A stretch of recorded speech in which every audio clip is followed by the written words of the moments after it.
All right. Afternoon, everybody, or morning, wherever you are. It's Friday, February the 5th, and this is Open Source Antibiotics Series 2.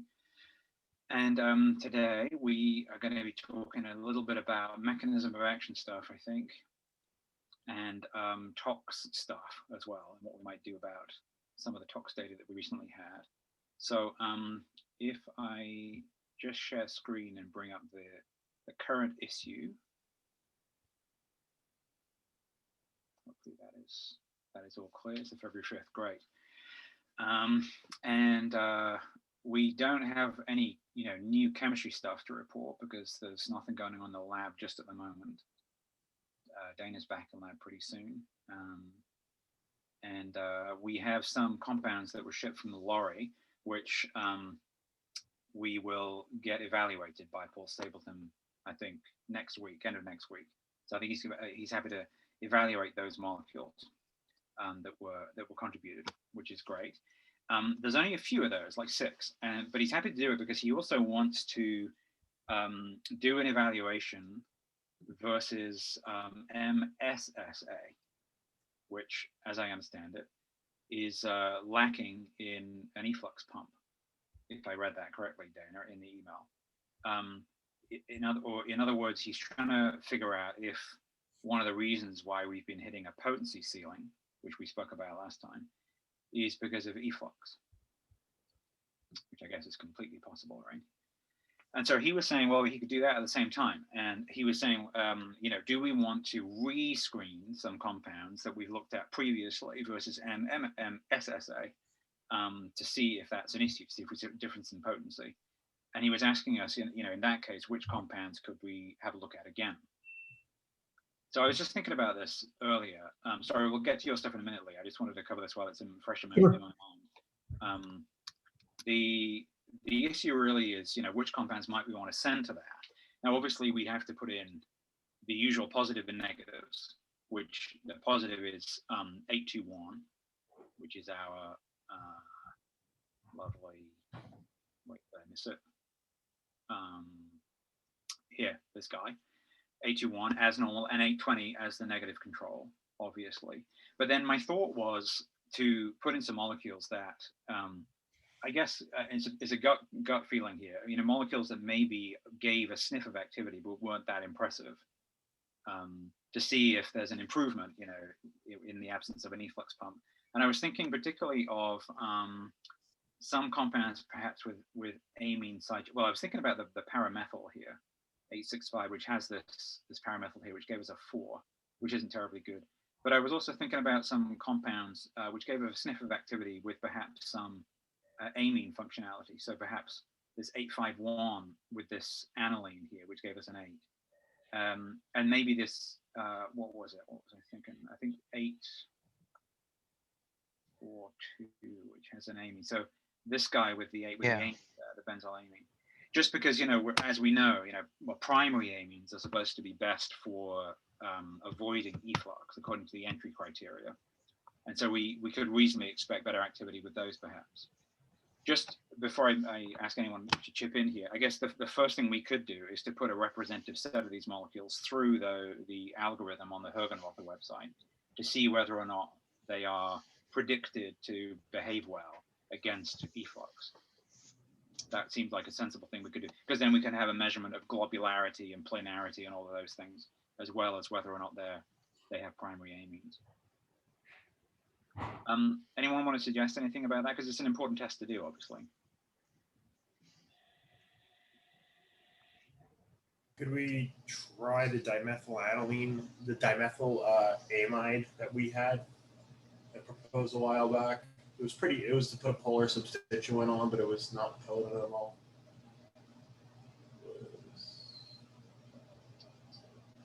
Am I looking at a while ago? Oh, over here. No, it was up. It was on the top end of the molecule. It was a para-dimethyl acetamide functionality. Right. Am I?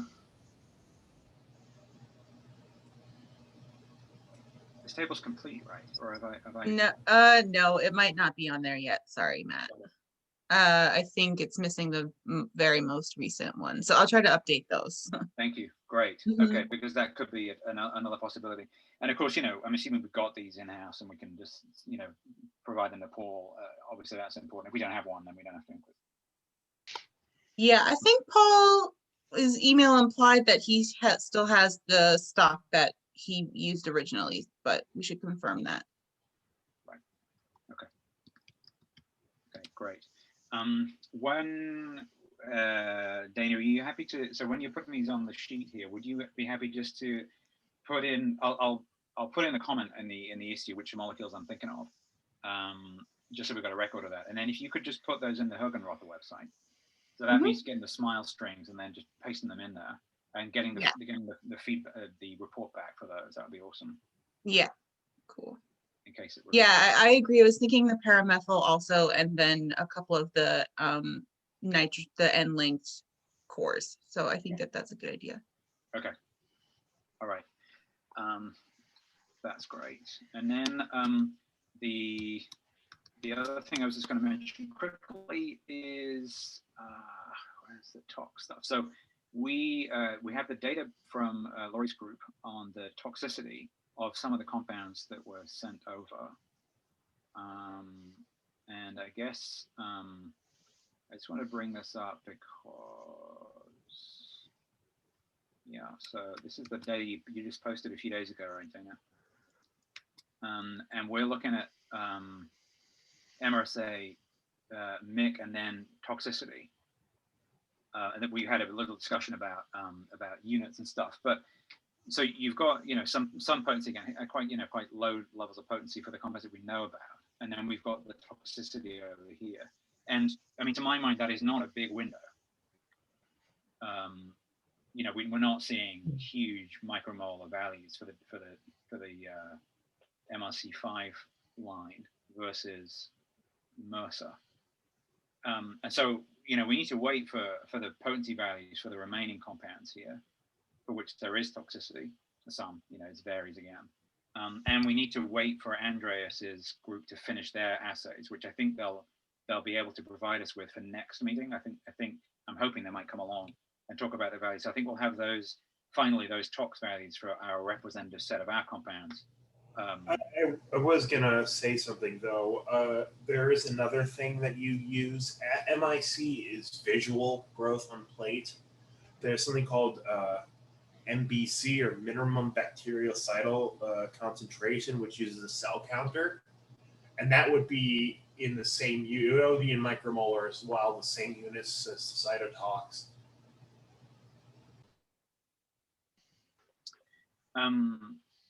Laurie, these were numbers that we got from you, right? Did you have any? I mean, when you look at these, what were you thinking about these? They look slightly worrying to me. Yeah, so this was our concern, and this was. I'm sorry. Can you zoom in just a little bit? I'm just trying to differentiate the numbers on the image. Oh. Clearly, my screen resolution is not great. I can probably. So I think 855 and 980 for us was kind of a good comparator, and I'm just trying to see 855 and 980. Yes. So if you look at that, this is one of the things that I was talking about, where and admittedly they have more than one difference, but we have a number of match pairs, which kind of have a similar trend, where when you flip the position of that methoxy, you actually see a big change in terms of your toxicity profile. And so we're really pursuing kind of more of the like 980, sorry, the 855 related scaffolds, where that methoxy is, I think that's the 6th position. So for us, that's definitely been better. So, I mean, we've been able to modulate toxicity against some of these cell lines by flipping that substituent position. Right. Obviously, 855 doesn't have the chelating pyridine, does it? Correct. And I didn't think to track that, but that is the only compound which doesn't. Well, 856, right? It's this guy up here. I'm hoping you guys can see that. My Zoom stuff. Oh, okay, there you go. That actually 856 is not bad, and it's got the same thing. in terms of tox, that is. But it's, Yeah, so actually it might be the 856, 980 might be the better comparator. I'd have to go and double check really quickly. Okay. Yeah. I mean, we I've have. got yeah. I guess I want to wait for the data to be filled out here and in our other set that's being measured in house. But we've got to keep an eye on this, because I mean, if we're not, if we get all the data back and we don't see much of a therapeutic window, then we've got an issue. Yeah. Yeah, but for us, I mean, we found that the position of the substituent on the scaffold, Okay. that really impacted potency against, or toxicity, I should say. Okay, that's really good to know. Again, we don't necessarily need a substituent in that position, do we? Yeah, I mean, I guess I'm just any trend that MRSA potency is tracking tox is just something we don't want. Really, that's all. But some of these are quite difficult to rationalize. I mean, if you look at the series 981, 982, 983, 979, top right, all what you're going is just different alkyls on that nitrogen. And you have 983, which is relatively benign, and then 979, which is just linking those two methyls together, is much more active, much more toxic. So it does look like, well, it's either very small changes make big differences, or there could be quite a bit of scatter in the assay. Right. True. Yeah. Yep.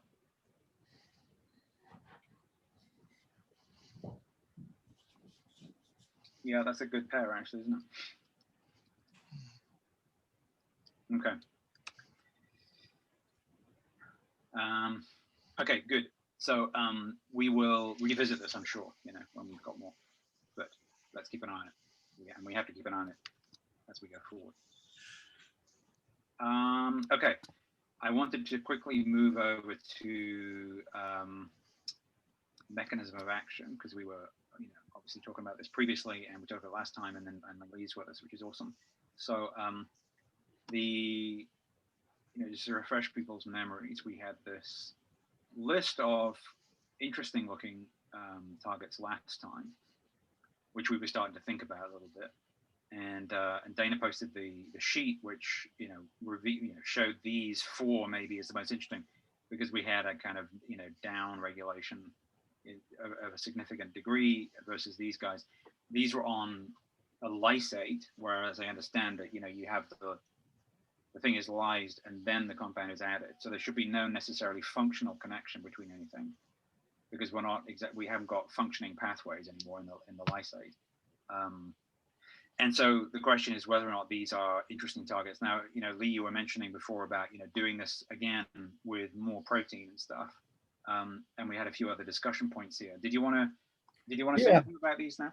Yeah, and I think we were looking for dose-dependent changes. Obviously, I went back and looked at the data, and I thought, well, there are a couple other proteins in there that didn't show dose-dependent competition, but they did show what looks like 28 specific competition and not 26. That was the HIS-S protein, IDH2, and then TRMB. They all three of those proteins showed a decrease, although it wasn't dose dependent. So I initially had sort of tossed it out. But since it's a lysate, it may be that we're already at the point where it's bound and it's competing. So I thought about, if we repeat this, we should do it with lower concentrations, so maybe a larger concentration range and more protein to start with, so that hopefully we'll get more targets. So we can set that up. I think that's, as long as we have compound, I think we still have 26 and 28. I'll just get another batch of MRSA lysate. And we can maybe discuss what the concentration range should be, but I think it's worth repeating to see if we can repeat some of the data that we have and then maybe extend it a bit as well. Don't know, any other thoughts on it? Dana, did you have any other thoughts on that? Yeah, I think that sounds reasonable, and it'll be good to see if also the two that we're looking at as being interesting show up again. Because I think that would be really good to see. But yeah, I think that would be great.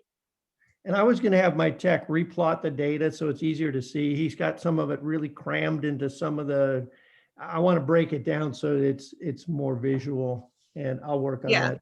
So Cool. That'd be good. but Okay, I cool. think we have to repeat it. That's just the way it is, you know.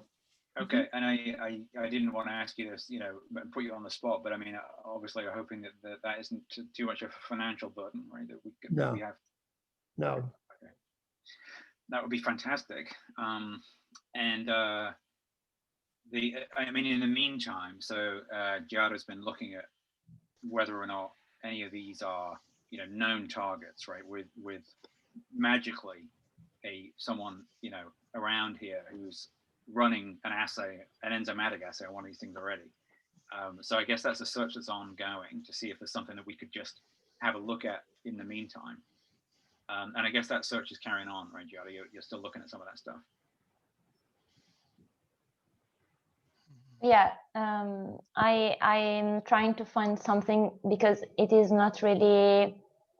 I mean, it is not like you search something and then you find what you are searching, because sometimes names are not really the same. So I need to read a lot of papers and then try to see if I find something, because there are not a lot of things regarding Staphylococcus aureus and enzymes. So maybe I find something that belong to different classes, but maybe it's the same. So I have to do more research.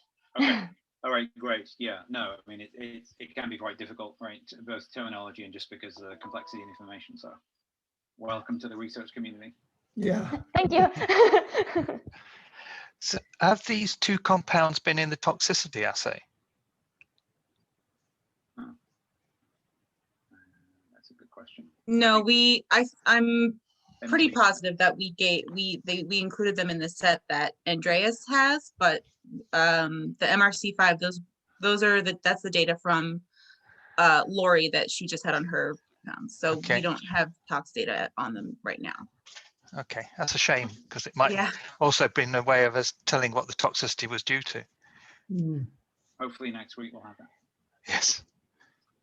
Well, do you think we should wait before we do our experiments to find out the tox data?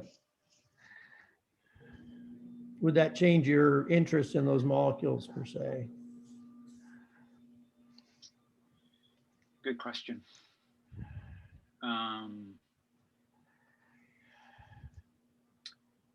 I don't know. I mean, it's still positive and negative, isn't it? At the moment, it's still, we have a positive and a negative, and we aren't seeing a total track of potency with toxicity. I guess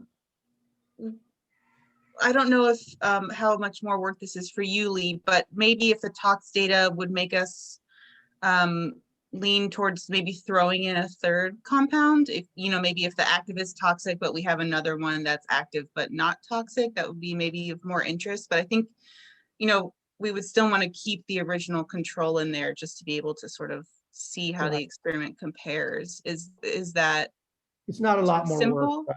Okay. Yeah, just we line them up and we add additional set of samples. That wouldn't be that hard. What do you think, Matt? Would that maybe be worth it then to wait, or no? I don't know. I mean, if we're going to get the data next week on tox, we could wait a week. Yeah. Okay. Yeah, I think that'd be great. Yeah. Okay. All right. Good. This other question. Maybe it's naive. I was just suddenly thinking you've got the MRSA lysate coming from a lab that's somewhere nearby, right? Right. And this may be my misunderstanding this whole field, but in malaria drug discovery, you grow bugs that become resistant to your drug by giving it at low doses, and you wait for tolerance to emerge, and then you sequence and you find out what the change is. Can you do that here with MRSA? Can you grow bugs in the presence of a drug and see what changes genetically? Sorry if that's a I'm not the one to ridiculous ask that one. question. Okay. Your MRSA lysate comes from someone who's maintains a colony, not a colony, a supply. Yeah, so there's a guy, Brian Conlon, who works across the street from me. He's a, MRSA expert, and they grow this stuff all the time. And they were kind enough to prep some cells for us and give us the lysate, or give us the cells. We made the lysate from there. Okay. Yeah. And I mean, if you're in the conversation with them, could you ask them what would happen if we grew the bugs in the presence of the positive here at sublethal doses? Yeah. I mean, I don't know. In malaria, it's a pretty good experiment. It can take a while. It depends on the compound and the target, but it can take a while. But then you wait for your IC50 to shift by a factor of 4 or something, and then that's intolerance, and you sequence it and you find out what it is. I'm assuming you can do the same thing with bacteria. I think they have bacterial lines with no mutations that cause resistance, which they just screen against. Right. So I think that they already have many of the mutations up front. Right. You mean maintain somewhere for a Yes. to the outside? Yeah. That would be a very nice. Right. That would be a lot quicker. Yes. Yeah. If anyone knows of any place where we could send compounds over and have those evaluated against a bunch of common mutations, that would be amazing. I can ask about that, but because I know companies that are working in this area. I don't know whether there are public resources that you can access though, but I will find out. Thank you. That would be very, very interesting. Mm-hmm. Okay, no, I think that was pretty much everything, because everything else is on hold, which is fine. There was this thing that came up just in the discussion. So Mike with an extra I has been a contributor to some of these open projects for years now, and he's a coder guy. He was interested in this idea about why our spreadsheet wasn't indexable. Does this make sense to you, Chris, or is this still a unresolved thing here?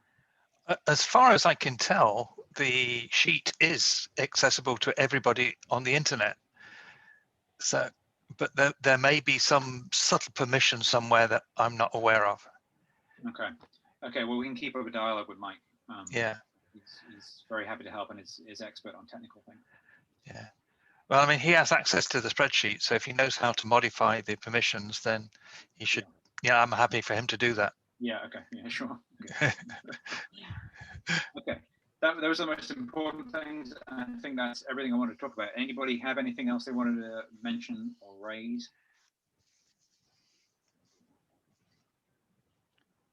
No, thanks, Matt. We'll wait till you guys get your results, and then we'll prepare to start it over again. Great. We'll let you know as soon as. Brilliant. That's fantastic. Yeah. All right.